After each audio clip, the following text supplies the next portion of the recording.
Hi,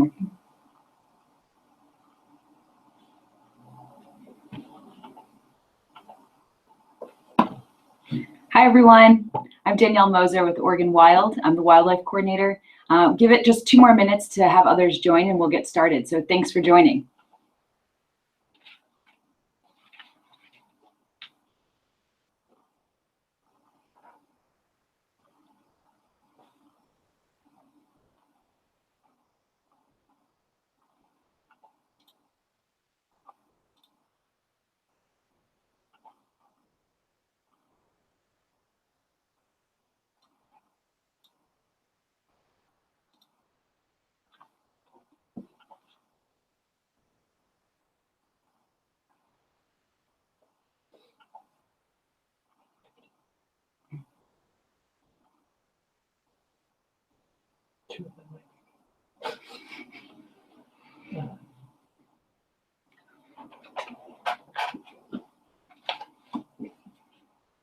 Hi, everyone who just joined. We're just going to give it 1 more minute to get others on board. We'll talk to you in a second.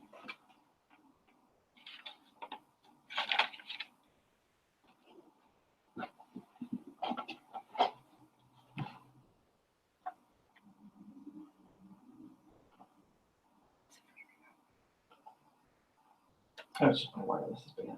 Okay.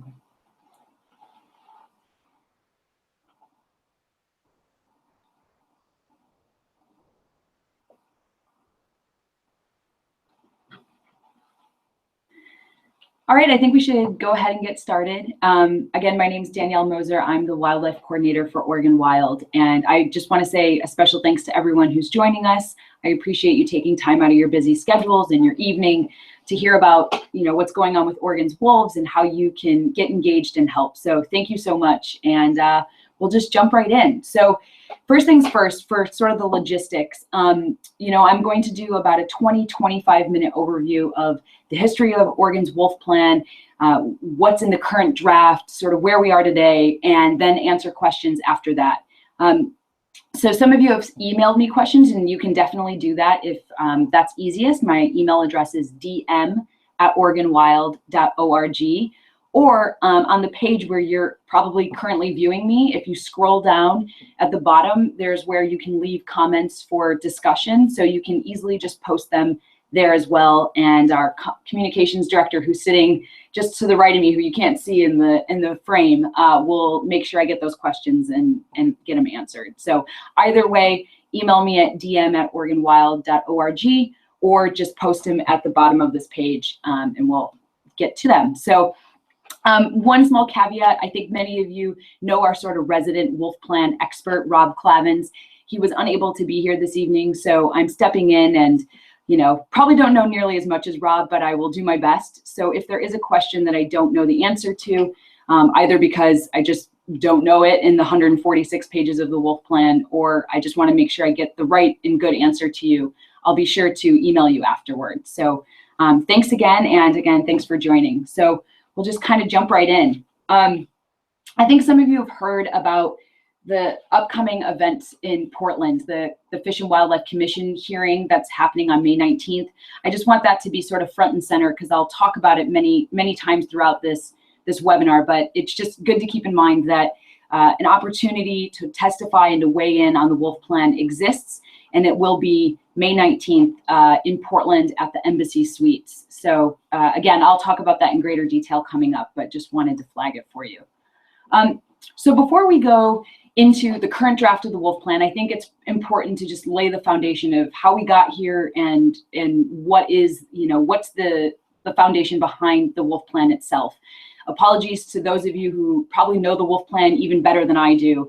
But I thought it would be helpful just to go through a quick history about how we got here. So in 1999, the first wolf to return to Oregon crossed the border from Idaho, since wolves had been exterminated in the 1940s. And we promptly tranquilized the wolf, put it in a helicopter, and sent it back over the border, which isn't the best management strategy going forward. And so I think that kind of initiated this, hey, maybe we should think about actually trying to recover and return this native species to Oregon. And maybe we should do that by actually having a plan in place. So the Oregon Department of Fish and Wildlife, which I will continue to call them the agency. So if you hear me say that, that's who I'm talking about. They brought together a bunch of stakeholders, conservationists, agency folk, livestock producers, and hunters to talk about what exactly a wolf plan could look like in the state. So in early 2000, they came together, reviewed it, eventually got it approved by the commission and put into statute in 2005. One of the requirements is that the agency review the plan every 5 years, just to make sure, you know, they're updating it, they're looking at the new political and social structures and all the different science coming through, and just to stay relevant with the times. And I think that's an important note, is that the plan is a social and political compromise. If we had our way with it, it would be based fully in science, based on the majority of Oregonians and public polling, but unfortunately, it's not that way. There's lots of negotiations that have to be made, and like I said, compromises. So I think that's good to keep in mind as we move forward through this. So I think the most important thing to, again, without diving into all the history and all the details about it, because that could last longer than this entire webinar. But I think the big thing to understand as we head into talking about the current draft is the fact that the way in which the wolf plan is set up is that there are 3 phases. And those are demarcated by the amount of breeding pairs for a number of consecutive years to determine whether they're in phase 1, phase 2, or phase 3. But these phases are kind of what drives a lot of what's happening today and some of the, anxiety about what's to be expected in this current draft. And so phase 1 is the conservation phase. That's where the biggest focus is on conserving, recovering the species, getting the population viable. So that is like the recovery phase. And then phase 2 is more of the transition. It's not quite fully at the same high level of protections, but it's also not moving fully also into active management. So it's sort of this in between. And then phase 3 is where we start to see some of the restrictions loosen and for there to be a little bit more active management. And that's really relevant as we head into what's going on currently. So each year, ODFW does an annual report to assess the status of wolves in Oregon. It's a rigorous process. It's essentially a census. They're trying to determine how many wolves are in the state, and how many breeding pairs, how many packs, where are they dispersing, just a general understanding of wolves in the state. And so that report just came out, and unfortunately, it was confirmed that there are only 112 wolves in the state. That's up from 2015, which was 110 wolves. So we didn't see a very significant increase, which was honestly quite troubling and surprising, even to groups like Oregon Wild. We also saw that the number of breeding pairs went down, as well as the number of packs. So there are only 8 confirmed breeding pairs and 11 established packs in Oregon. So this was a little troubling, and I think kind of lends itself to why we're pushing so hard with this current revision of the draft plan to be focused on conservation and to really getting those protections back in place. So when the wolf plan, and you might be thinking in your head, okay, Danielle, so you said 2005, the plan was adopted. Here we are in 2017. So that's not every 5 years for the wolf plan, and you would be correct. So in 2015, and again, for those who haven't been actively part of this, the agency, instead of reviewing the wolf plan, decided to consider removing wolves from the state endangered species list first. There was an allowance in the plan to say when they moved to phase 2 that delisting could be considered. It didn't say it was a mandate, but it said it could be considered. And so the agency sort of took that and said, great, well, let's get that up first. We pushed back hard. We also pushed back to say, what's the plan gonna look like? And if we don't have that as a backstop, that's extremely problematic. So with only 80 wolves in the state, they lost ESA protections.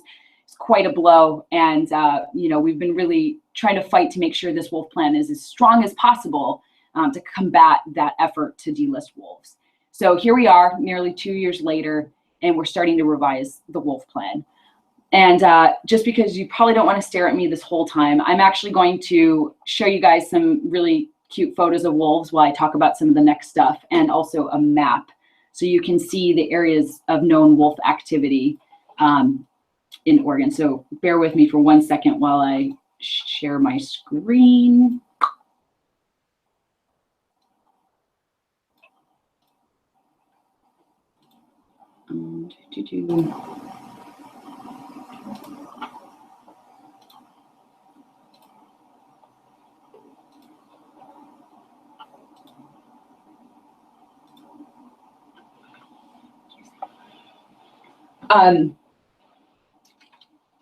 So yeah, that's probably much better to look at than me, I would say, at this point. And it's yeah, so in March, actually, the ODFW announced that wolves in Eastern Oregon were moving into phase 3. So as you recall, that's heading into the active management part of the plan. And again, that's where it, oh, is it not working correctly? Do you want to do full screen? Oh, I thought I did. I'm sorry, everyone. Hold on 1 second. I'm having a... Not that one. Go back to your presentation and make it full screen. Like run the PowerPoint. Oh, I thought I did.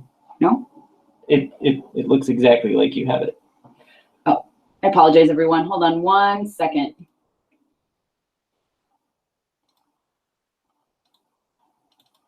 Oh, it's not working very well. Huh. So it's not allowing me to do that. Are you hitting play from current slide? Mm-hmm. Okay, well. I apologize, everyone. You're looking at more of my PowerPoint than I expected to, to have you see. That's kind of what you get sometimes, I think, with trying to look, assess technology while you do this at the same time. So apologies, but you can at least see the wolves in this photo. And I'm gonna actually go to the next one now too. So here's the areas of known wolf activity. This was the map that the agency put together for 2016. And you can see, and by the way, this looks like there's probably 100,000 wolves in the state, which I really wish was the case, but they do those kind of blobs to show you where the potential range is and where they think the area of known wolf activity is. So it makes it look like they're like encompassing the entire state, which again, I say I wish was the case. But here you can see that most of the distribution is, or they're all kind of cornered in the northeast part of the state, with some moving to the western side. And that red boundary is the division between the western and the eastern management zone. So this just gives you a sense of where wolves are as of last year. So yeah, the fact that wolves are now in phase 3 makes it that much more imperative that the review of this wolf conservation and management plan has better protection, stronger language in place, which is why it's critical that this review take place and that we get as many people as possible weighing in and sharing their concerns, because otherwise we could be left with not only no state Endangered Species Act protections, but also a weak wolf plan. So 2 things that really could be quite troubling. So before I head into what is currently in this draft plan, what am I talking about? I keep talking about the draft plan. What are the revisions? That's probably why you all joined this evening. I want to touch on a few things first. So one, there's so many components to this wolf plan, and I could talk about it for hours. So instead, I chose to focus in on 5 specific areas of concern in the wolf plan. It's something that both Oregon Wild and our colleagues in conservation find to be the most problematic. So I'm going to kind of tailor my comments to those, but again, understand there's many other aspects which we just don't have time to cover. The other thing I want to say, and especially for those who were either at the Klamath Falls hearing just a couple weeks ago or who intend to be at the May 19th hearing in Portland, it might sound like some of my information that I share tonight will be contradicted by agency staff. And the reason that might seem to be the case is because of just a different framework and a different lens for how we think that the wolf plan should be. So the agency wants as much discretion as possible, whereas we think that's a recipe for conflict. So they want vague, ambiguous, sort of open-ended language to be able to use judgment and their best practices, as opposed to having defensible, transparent, enforceable standards where we all know what we're getting. You know, nobody can say, oh, well, we misunderstood this, we misinterpreted it, because it's laid out in the Wolf Plan. So one area in particular, and it's actually my first area of concern for the Wolf Plan, and where you'll hear the most you'll hear one opinion about it and the agency might say something else, is as it relates to allowing members of the public to hunt or trap wolves. So this is an interesting one, and the plan allows for members of the public to hunt and trap wolves. What you'll hear from agency is there isn't a general hunting season. There isn't this, okay, you know, you have an open season, you just need a hunting tag to go kill wolves. And that's true. And in fact, the Wolf Plan at this moment prohibits it. But the difference and the nuance of what we're talking about is allowing members of the public on behalf of the agency to be deputized and do the killing that otherwise the agency would do. And that's where the problem comes in. And we think it's a foot in the door for a larger open hunting season. You know, once you deputize members of the public and say, hey, it's, you know, aren't we all comfortable with the fact that, you know, Joe Hunter is able to go out and do this? See, it's not a big deal.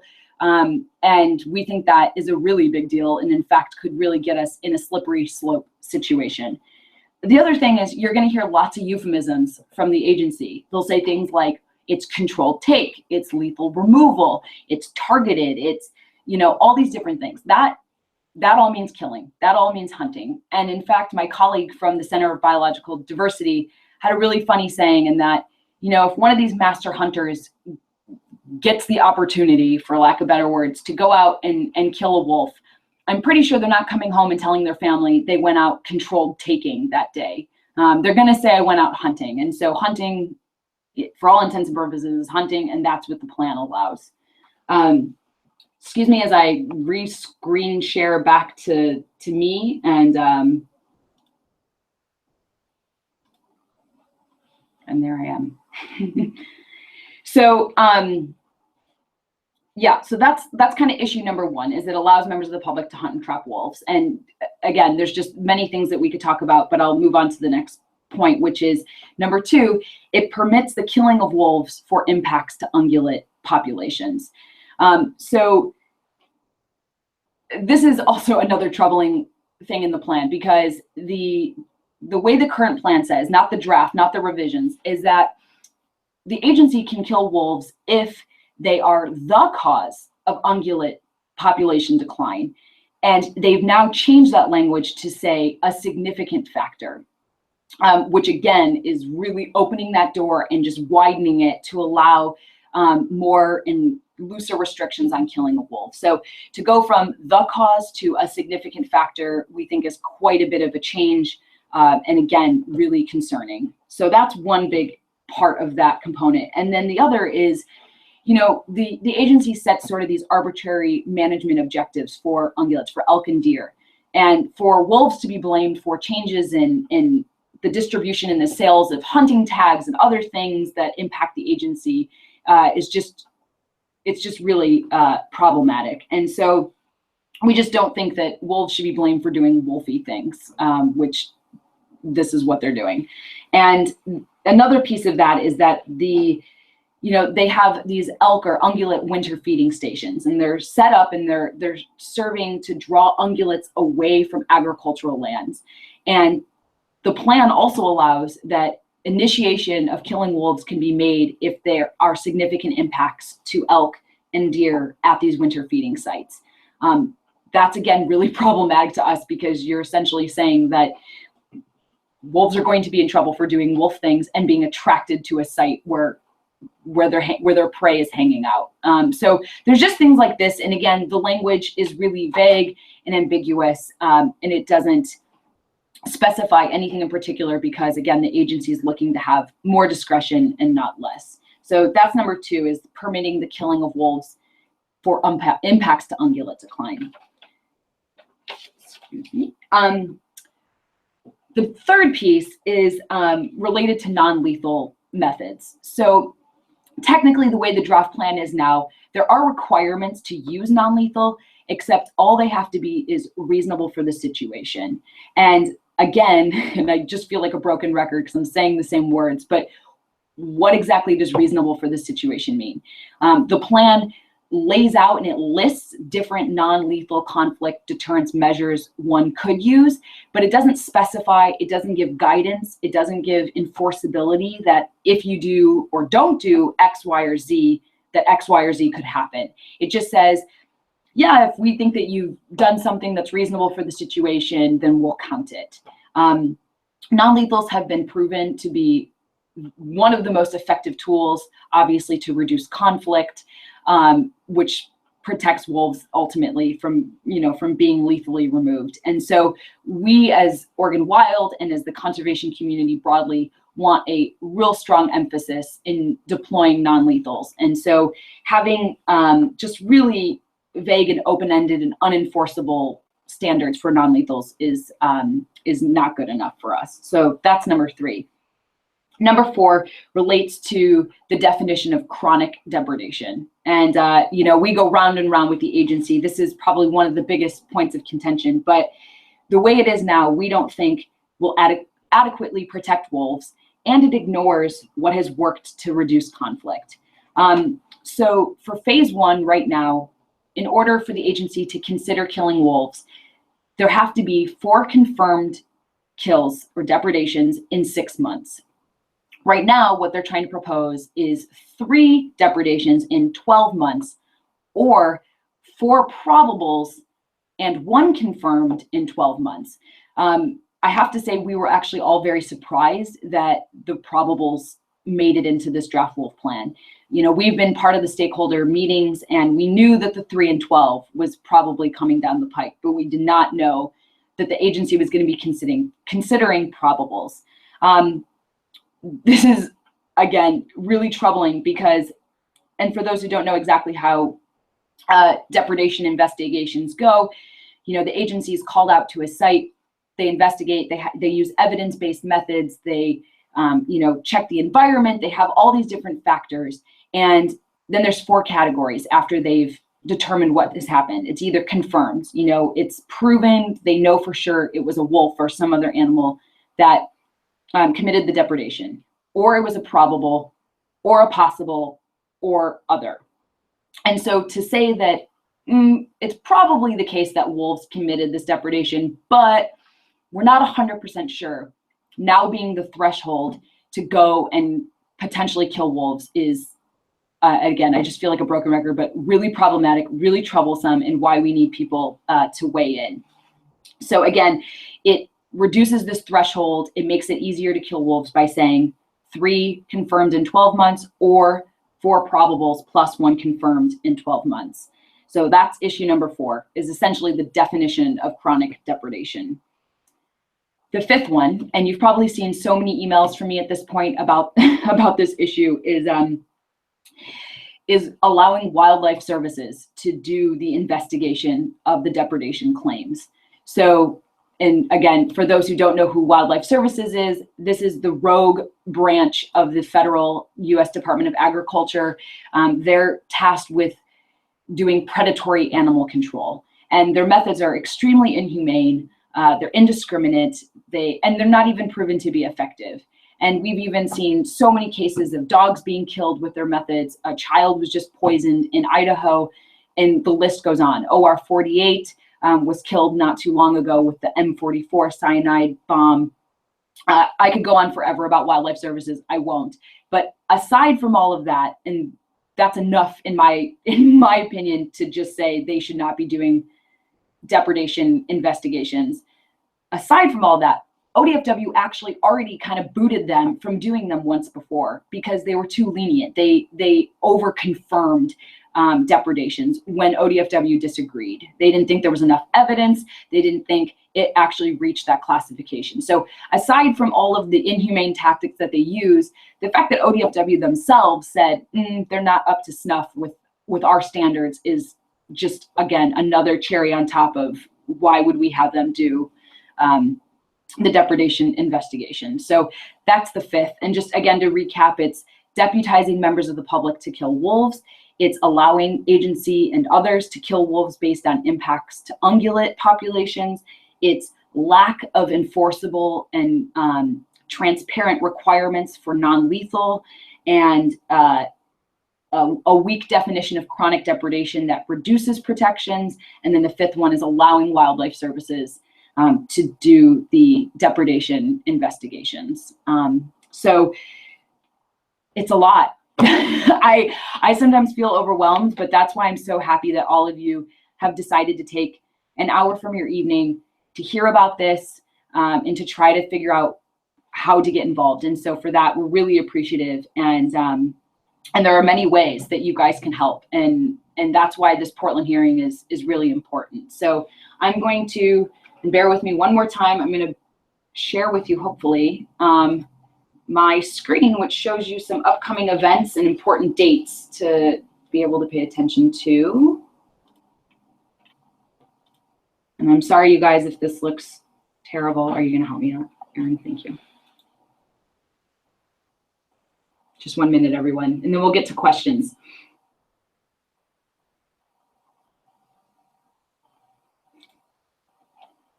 Technology. So let me share the screen once more.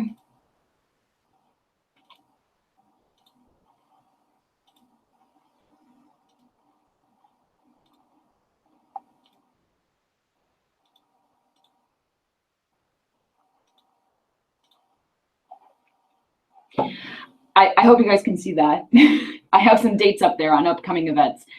So many of you have asked, what can I do to help? And here's how. You know, now you've learned the background, you learned what's currently going on, and this is how you can help. So Tuesday, May 16th, Oregon Wild is hosting a Learn How to Testify training. You can come if you're in the Portland area, I should say, because I know that this webinar went out to all of our members and supporters across the state. So if you're not in Portland, I apologize. This is specific for those in the area. But for those who are, we're doing a Learn How to Testify training on May 16th. It'd be really helpful to come. You can learn the basic skills and tips for what to expect at a commission hearing. You can craft your testimony, practice it with friendly faces. So that's Tuesday, May 16th. And then, of course, the big commission hearing on Friday, May 19th. That's at the Embassy Suites by the Portland Airport. And it starts at 8 a.m. What the commission tends to do is, you know, they open up, they approve the minutes from the previous meeting, and then Russ Morgan, the wolf biologist, is going to give a PowerPoint presentation, which would last about 45 minutes, and then they open it up for public testimony. So if you can't be there right at 8 a.m., no problem, but it would be great to hear, you know, his presentation and hear what the agency has to say. And then public testimony will go as long as there are people in the room who want to testify. So we hope that means it will go hours upon hours. Our goal is to have as many people show up as possible. You know, one of the main reasons they're even having a Portland hearing is because of people like you and groups like us who said, hey, you know, the majority of Oregonians live in these urban centers and we really care about wolves. It's important to have a space and a hearing and a time in which people can come and weigh in on something that matters to all of Oregon. So they listen to that concern and they're having this hearing for us. So Oregon Wild is encouraging our members in Corvallis and Eugene and anywhere in between there in Portland to come to the hearing and testify. The other caveat I will say is that if just hearing the words public speaking makes you want to lose your lunch, you know, please don't go into cardiac arrest over it. It's still just as important, though, to have people come and, you know, show up and be supportive to those who are going to give public testimony. So if you can't present to the commission, submit a written testimony, but still come, you know, wear an orange t-shirt like this from a previous hearing, which we will be distributing at this hearing on May 19th as well, and just lend your support to those who are going to testify. So on that, I just, again, want to say thank you, and we're going to take some questions. So give me a second while I do the technology thing here again and move us back. Oh, it's me now. So again, if you guys have any questions, feel free to go onto or scroll down on this page that you're probably currently on Oregon Wild's website, and we'll go from there. So do we have any? Yeah. Okay. Well, I got a couple submitted beforehand. Oh, sorry, you guys. I'm doing the awkward thing where I'm talking away from the computer, and you're like, "What is she doing?" So let me pull up one question I have. Oh, and I might have had another one come in. Oh, I have another one too. And of course, my computer logged me out. While Danielle's signing in, and I'll just say from off screen, there are RSVPs from the Wolf webinar page. If you haven't signed up for any of these trainings, there will be a carpool sign up from Eugene, and there will be another training in Eugene the same day as the Portland training, Tuesday, May 16th. Great. So bear with me one second. I'm seeing some questions come in. So let me take a look at these, and then I will answer them for you all.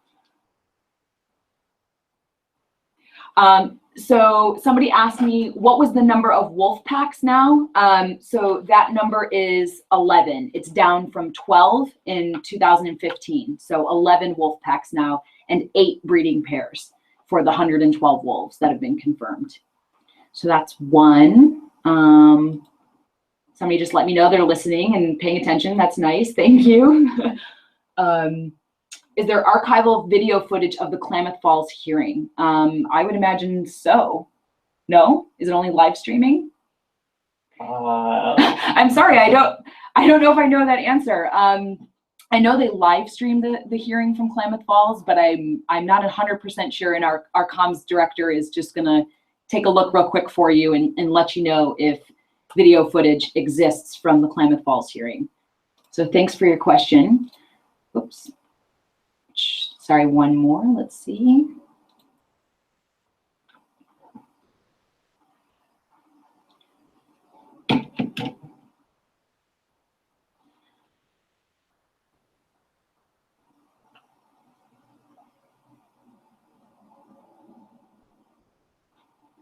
Okay, hold on. One more. Let me pull up some questions. So I had a question submitted to me earlier. I apologize that I'm not looking directly into the video, everyone. I have the dual screen, so my email's up on the other one. So I have somebody who said, I'm concerned about producers being able to track wolves via collars. Does the draft plan ensure producers or others are unable to tap into the collars? That's a great question. So the draft plan does not ensure that they're unable to tap into the collars, but one thing I can say for sure is that the livestock community, and we've seen their written testimony, one thing they're pushing really hard for is more collaring. They want more collaring of wolves, but they want that data to be shared with them in order to do local management and to be able to take authority into their own hands and have that information. As you can imagine, we strongly disagree with that. We think the point of collaring and the point of that information is to be able to best serve wolves, not management, especially on behalf of livestock producers, and should be used toward helping keep wolves protected and get information about their dispersal and about other things, but not necessarily helping to do the local control. So it's not necessarily in the draft plan, but it's definitely something that the livestock producers are pushing hard for. So that's one question. I also have one, excuse me, let me take one sip of water, everyone. Answering the question on the video of the Klamath Falls meeting, yes, it's available if you are on ODF&W's website. For the commission, there is a page for meeting minutes, and they have decided to start putting these up on Periscope. So I can share that information on the blog page. Great. So Erin's going to share the information on the archival video from Klamath Falls onto the webpage so you guys can see it. But you can go onto ODFW's webpage, and from the meeting minutes, they have it in there. So thank you. Thanks, Erin. Let's see. So does the draft plan take into consideration seasonal factors influencing wolves? So for example, depredation during hunting / prey displacement season or mismanaged calving season. I saw this question come through. I haven't seen anything yet. I can do a deeper dive and get information to you. But from what I can tell, and which kind of goes back to that original theory, which is the agency wants more discretion. So what we tend to see is less language put in there, like the specifications that you talk about here. We see less of that in order to, again, have their discretion on the ground. And so depending on which biologist is doing investigations or doing the work on the ground, you know, that could be either good or bad for us. It's kind of one of those. But from where we sit, we prefer to have, like you say, this language in the plan that's transparent, it's defensible, it's enforceable. So I will happily look a little further in the plan to see if any of that exists, but from what I could tell, it doesn't. Let's see, I think I have a few more coming through, everyone. Hold on. Thank you, everyone, for saying nice job. I appreciate it. Without being able to see an audience, it's only a little bit awkward. So somebody's asking about if they cannot be there to testify due to conflicts, do you have some of the following to distribute to us? Name and address of the appropriate person to send written testimony to in order to submit into the public record, a summary of your talking points to incorporate into the testimony, and a deadline written testimony has to be submitted. So great questions, and I appreciate this. So yes, to answer it all in one, I can get all that information to you. So Aaron could also post this as well, but the website, or excuse me, the email address that you send all written comments to is odfw.commission@state.or.us, which if you didn't catch that, Aaron will put it on there. And oh, Aaron already put it up. It's great. We should pay him more money.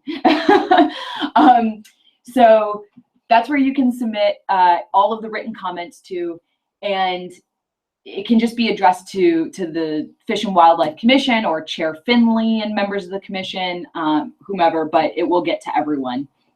And it says, let's see, in order to submit, okay, a summary of your talking points. Yes, I'm happy to send you guys some talking points. If you are on our email action alert list, you've probably received several different emails from me about the wolf plan or from Rob. So you could also pull from that. We have one in particular from a few weeks ago where we talk about the good, the bad, the ugly. You can pull from that, but I will happily send you guys more talking points. One caveat on that I will say is, while it's important that, you know, we're talking about these really critical issues and things that we want to see revised in the wolf plan, I would encourage you, though, of course, to put it in your own words. One thing the commission definitely does is when they get the same boilerplate testimony from each one of us, they kind of start to glaze over it and don't take it nearly as seriously. So to the degree you can, you know, find your own unique voice while using some of the relevant data or talking points would be encouraged. And then the deadline. So this is an interesting one, and I didn't cover it, so I'm glad you asked. It's a very confusing process with the commission, but basically they have put out their first draft of the wolf plan. They're taking comment, and at some point they're going to have to ask the commission, or the commission is going to initiate an actual official rulemaking process. Then from that point, which is probably either a 30 or 45 day period, then they receive, you know, official written comment on the rule. So this is like the actual draft. This is what they're proposing to the commission, and we don't know when that's going to be. So in terms of a deadline, I would say as soon as you can is best, but you have a little bit of time. May 19th is definitely not the official deadline at this point. This is sort of the first draft. They're going to take revisions, input from the commission, from the public, then make another draft, and then that one is going to be submitted to be an official rule, which is what gets put into statute. So apologies if that's really confusing. It's confusing for us, and honestly, even asking the commission to explain it, I think they don't understand it as well. So, but I hope that helps. Let's see. Wow, I'm getting lots of questions. This is great, you guys.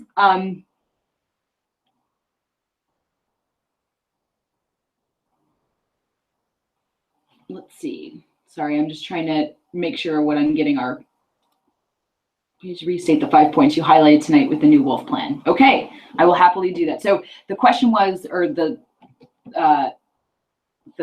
request was for me to please restate the 5 points you highlighted tonight with the new wolf plan. So this, I think what she's talking about are the big 5 areas of concern, the sort of top line talking point about them. So number 1 was allowing members of the public to hunt and trap wolves. This was about deputizing individuals to carry out acts on behalf of the agency. So that's the first one, is just essentially allowing members of the public to hunt wolves, number 1. Number 2 was an allowance for killing wolves based on their impacts to ungulate, deer or elk population. So that's number 2, was our concerns that wolves doing their wolf thing, but because they're, disrupting management objectives for elk and deer is cause for killing wolves is troubling to us. So that was number 2.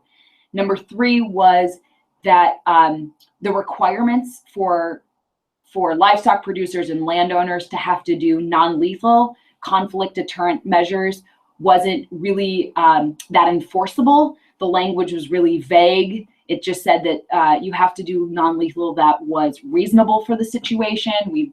What does that mean? So we want the requirements for non-lethal to be more enforceable and defensible. Number 4, the definition and the threshold for chronic depredation isn't strong enough. So we're concerned that they are allowing probables to be counted toward the definition of chronic depredation. So that was number 4.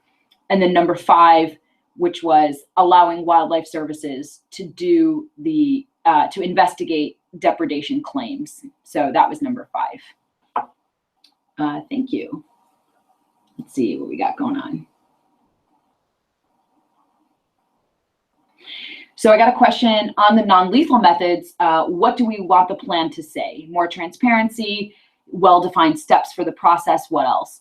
So yeah, yes to all of that. We want, and let me get out my official wolf plan here that I have put in a binder, and I can relate, or I can reference, excuse me, what exactly. But essentially the plan, if you look at it, and it's on page 34 for those who want to actually look at the wolf plan at some point. But on page 34, it talks about the tools for minimizing livestock depredation, and it lists non-lethal deterrents. It says reducing attractants, fencing, flattery. So it talks about them, but it doesn't actually come up with a conflict deterrent plans that to say which methods are best for which situations. So for example, there's different grazing allotments. Some are in extremely forested areas, some have open range, and different non-lethal methods work better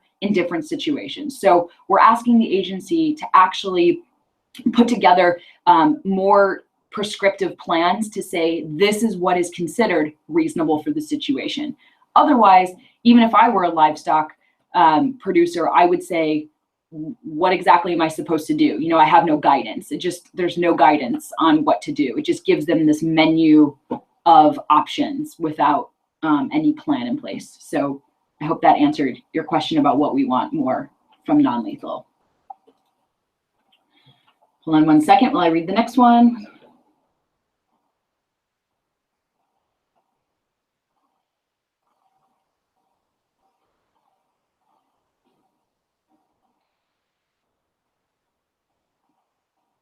What is the possibility of a community deciding to designate a sovereign preserve to protect wolves, which may be living in their local area? And if it is possible, can you give a general idea of how to accomplish this objective? I have no idea, but that sounds great. I'm sorry, I don't really know how to answer that one. So a sovereign preserve, I mean, with what they've been through, that seems like the least we could do to protect wolves. But I can definitely say the wolf plan does not allow that. The only thing I can think, and I assume you mean so that they can both be wild, not be in a sanctuary, but also be protected. I mean, The only thing I can think is that phase 1 kind of gave them some of this, which was a higher level of protection and focus on conservation, but that doesn't really answer your question. So I'll talk to some folks and see if there's any ideas, but I'm sorry that I don't have a good enough answer for that one. But thank you. That was creative, and I appreciate hearing that. Excuse me as I read another one.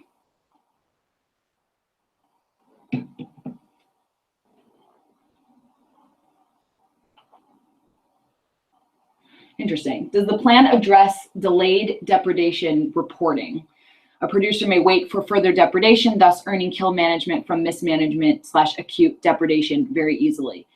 Does the plan address delayed depredation reporting? I can't say for sure, but I really, from what I've seen, that's not ringing a bell. Usually people are anxious to call immediately and get somebody out and get it confirmed. So I have to say I haven't seen that too much, but because honestly, the problem if you're delaying, let me take a step back and make sure I'm understanding. Does the plan address delayed depredation reporting? So I'm curious if you mean delayed depredation reporting from the livestock producer or delayed reporting from the agency? I guess, do you mean from the producer? Yeah, okay. So I apologize, you guys. So I think they mean from the producer, that if they have a delay in getting the depredation investigation underway, is I think what they mean. And honestly, it's in their best interest to get them out as fast as possible. And in fact, that's usually the complaint that we hear on behalf of the cattlemen about the agency, is that, I have a cow that was killed and you're not out within 24 hours and now the evidence is gone or this or that. So in fact, I think it tends to go the opposite, where they're trying to do it so quickly that the agency sometimes can't keep up with all of the different claims. But so I don't think there's anything to address the delayed depredation reporting, just because it would mean that it was probably insufficient evidence to actually confirm that it was a depredation from a wolf. I apologize if I didn't get that question accurately reflected back to me.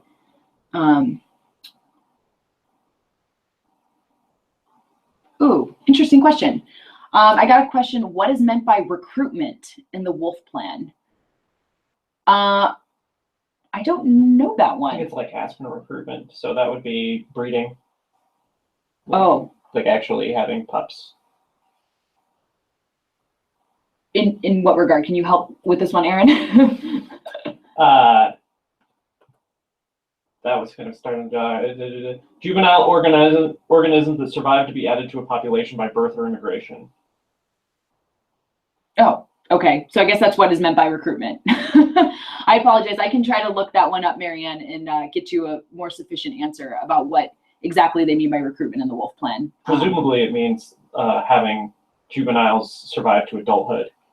Gotcha. So Aaron thinks that it means having juveniles survive to adulthood, but I will get that confirmed because I don't know that one off the top of my head. So thank you for that question.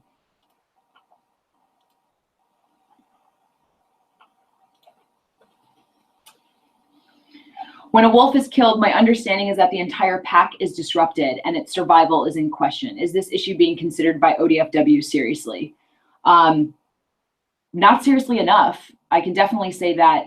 One of the things they at least did in this plan, which is actually something I can say we can give a little bit more praise to, is in the, in I guess what is considered the current plan. This is considered the draft plan, draft revisions. But in the current plan, there's a lot about how we have to essentially, build social tolerance by killing wolves. And so they've actually removed portions of the plan that say that that's how you build social tolerance. So they're actually, at least to some degree, respecting the work of Adrian Trevis out of Wisconsin, who has, his findings have determined that, in fact, killing more wolves does not buy more tolerance from people. So, but in terms of when a wolf is killed, my understanding is that the entire pack is disrupted.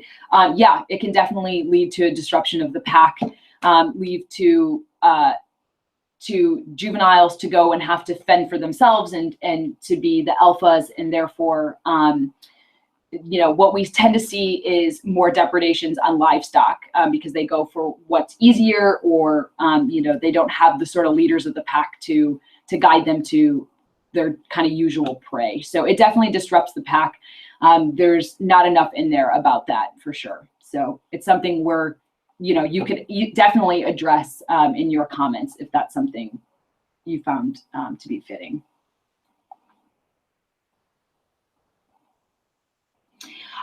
Yes, there is.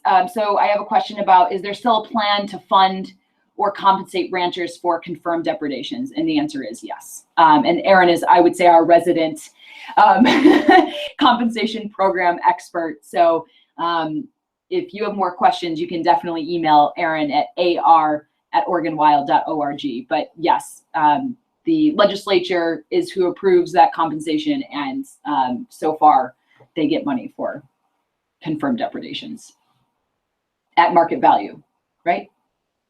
For confirmed missing, yes, usually it's 75%. Oh, excuse me, 75%.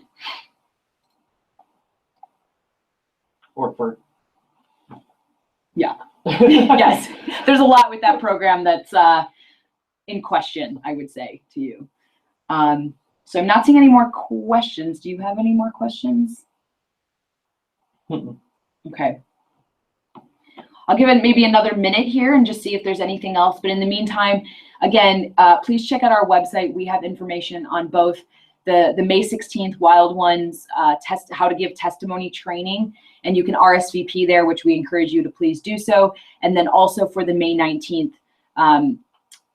hearing in Portland. So again, if you're not in Portland specifically, but maybe you live in Bend or Eugene or somewhere in between, please do consider coming. Like Erin said, we are running some carpools from Eugene. So if you can more easily get there, there will be carpooling situations set up, or buses or vans, depending on how many people are interested in attending. But if you are in the Portland area, please think about stopping by.